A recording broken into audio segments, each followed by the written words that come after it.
warahmatullahi wabarakatuh. Kali ini saya akan melanjutkan pemaparan dari nilai-nilai dasar ASN yang terakhir, yaitu nilai kolaboratif. Kolaboratif yaitu membangun kerjasama yang sinergis. Kata kuncinya adalah kesediaan kerjasama dan sinergi untuk hasil lebih baik. Sedangkan panduan perilakunya adalah yang pertama, memberikan kesempatan kepada berbagai pihak untuk berkontribusi. Yang kedua, terbuka dalam bekerja sama untuk menghasilkan nilai tambah. Yang ketiga, menggerakkan pemanfaatan berbagai sumber daya untuk tujuan bersama. Collaborative governance, yaitu mencakup kemitraan institusi pemerintah untuk pelayanan publik. Sebuah pendekatan pengambilan keputusan, tata kelola kolaboratif, serangkaian aktivitas bersama di mana mitra saling menghasilkan tujuan dan strategi dan berbagi tanggung jawab dan sumber daya. 6 kriteria penting untuk kolaborasi yaitu forum yang diperakasai oleh lembaga publik atau lembaga. Yang kedua, peserta dalam forum termasuk aktor non-state. Yang ketiga, peserta terlibat langsung dalam pengambilan keputusan dan bukan hanya dikonsultasikan oleh aktor publik. Yang keempat, forum secara resmi diatur dan bertemu secara kolektif. Yang kelima, forum ini bertujuan untuk membuat keputusan dengan konsensus. Dan yang terakhir, fokus kolaborasi adalah kebijakan publik atau manajemen. Organisasi yang memiliki collaborative culture indikatornya sebagai berikut. Yang pertama, organisasi menganggap perubahan sebagai sesuatu yang alami dan perlu terjadi. Yang kedua, organisasi menganggap individu sebagai aset berharga dan membutuhkan upaya yang diperlukan untuk terus menghormati pekerjaan mereka. Yang ketiga, organisasi memberikan perhatian yang adil bagi staf yang mau mencoba dan mengambil resiko yang wajar dalam menyelesaikan tugas mereka, bahkan jika terjadi kesalahan. Yang keempat, pendapat yang berbeda didorong dan didukung dalam organisasi. Yang kelima, masalah dalam organisasi dibahas transparan untuk menghindari konflik.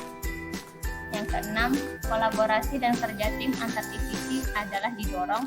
Dan yang terakhir, secara keseluruhan, setiap divisi memiliki kesadaran terhadap kualitas layanan yang diberikan.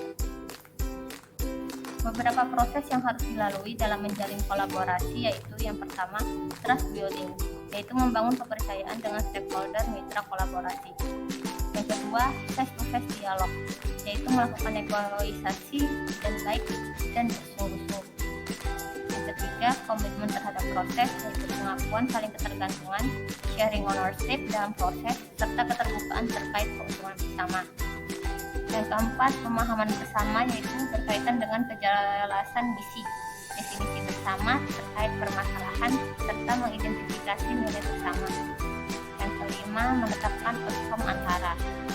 Faktor yang mempengaruhi keberhasilan dalam kolaborasi antar lembaga pemerintah yang pertama kepercayaan, pembagian kekuasaan, gaya kepemimpinan, strategi manajemen, formalisasi pada pencapaian kolaborasi yang efisien, efektif antara entitas publik.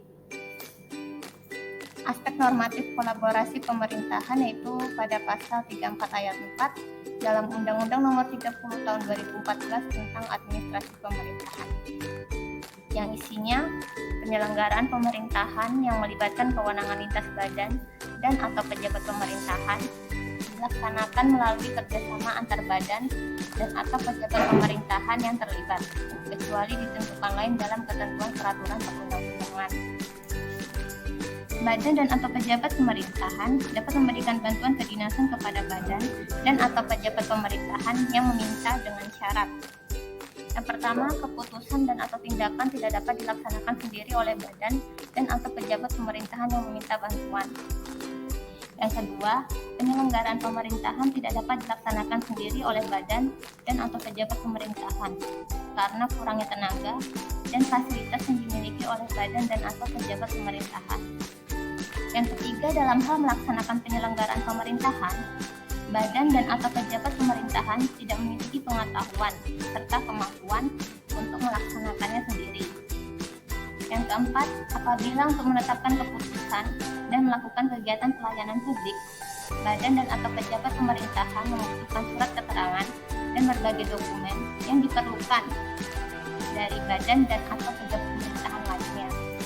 Yang terakhir yaitu jika penyelenggaraan pemerintahan hanya dapat dilaksanakan dengan biaya, peralatan, dan fasilitas yang besar yang tidak mampu ditanggung sendiri oleh badan dan atau pejabat pemerintahan tersebut.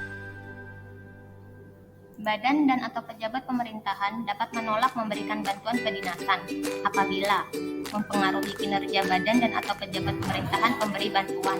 Yang kedua, surat keterangan dan dokumen yang diperlukan sesuai dengan ketentuan peraturan perundang-undangan bersifat rahasia. Dan yang terakhir, ketentuan peraturan perundang-undangan tidak memperbolehkan pemberian bantuan. Sekian dari saya, semoga bermanfaat. Wassalamualaikum warahmatullahi wabarakatuh.